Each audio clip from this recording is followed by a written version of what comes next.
In my previous talks, I have briefly touched upon the meaning of this life of 60, 70 years that we have lived on this earth as a human being, and uh, what is the reason for this life, or what is the purpose of this life, and all the thinking that we have heard from other sources, our parents and our guides and teachers and so-called Mahatmas who come and give all kind of lectures, and uh, a lot of these messages are totally mixed messages, and what happens as an end result is that there is total confusion and ignorance among all the people who come to listen to these kind of discourses. After my study of OSP of all these years, uh, I, as I have said earlier, I have yet to come across one uh, refined person who gives these kind of spiritual discourses talking about OSP. Not one during all these years, and nothing appears in the print media because OSP has not been promoted by any organized religion. And people who know about OSP, they keep on conducting their lives sanely and wisely according to their light, and they have not been promoting the book. Uh, I could make a guess that the higher heavens gifted this book to men in the Cosman era in 1880, early 1880s, and that was to prepare man with abundant time. Nature is in no hurry to bring in transformation, and it has to come from the heart of the individual, people who have gained the knowledge and amassed the knowledge to disseminate the knowledge and coming into communes as per what is propounded in the Jehovah's kingdom on earth. So all those developments do take their own time, and the present era is an era of preparation. Once the knowledge of OSP gets disseminated among people and people start asking questions, this is when the teachings of other religions will take a step back, and the knowledge of OSP will keep on going at a higher level. With the knowledge of OSP, what happens is that the person who is disseminating this knowledge does not want himself to be considered as a guru or a Mahatma, and does not want to be revered. He is like any other person anywhere else, and by his behavior as well as his outlook towards life, one will not make out any difference.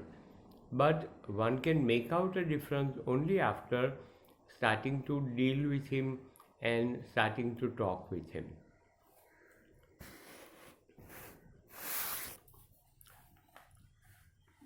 As one can realize from my talks, uh, I have not been giving these kind of talks earlier, and this is the first time I have made an effort at least to put down. I have put them down into writing, but um, I have not disseminated it or distributed it, but this is a medium by which this message that now I am trying to put across can reach a lot of people, as well as to start a dialogue among people and increase their own knowledge, as well as inquisitiveness to ask more questions from more people. Now, in continuation to my earlier talk about reincarnation and what is the purpose of this life, now can you imagine that all our present learned and acquired skills and knowledge and experience of this life of about 70 years, for which we have taken a lot of effort to learn and to live with, can all go to waste at the end of this life?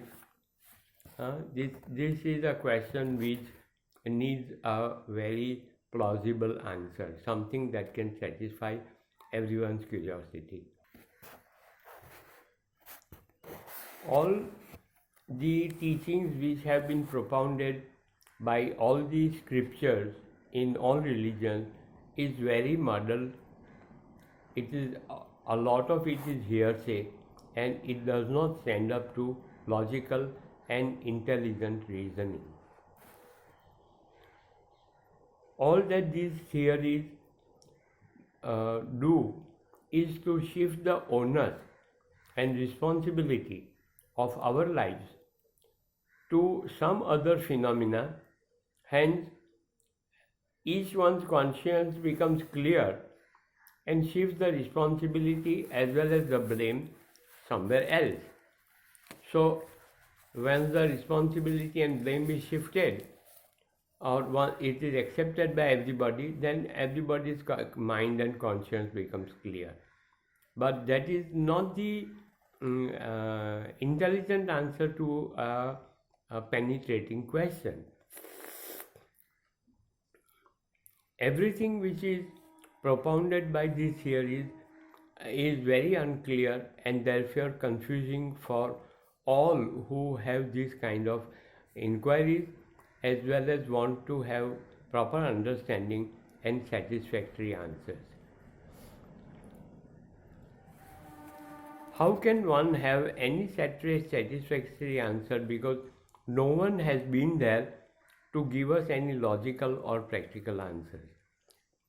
All those who have been there don't come back, except for something like OSP that has been gifted to man, and it is all not just small sayings, but it is the entire history of human life on this planet, and as to what is going to happen from now onwards.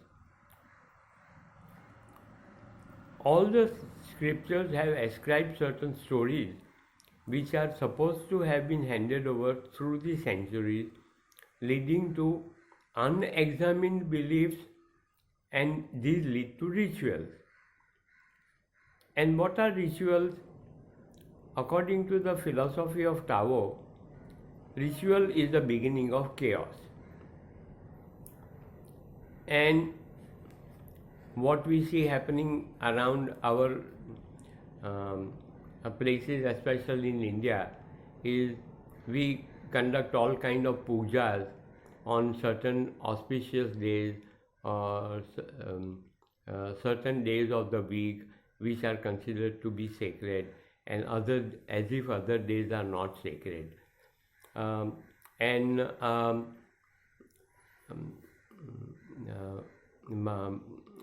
Mahatma or a Brahmin comes and recites those shlokas and performs certain ceremonies.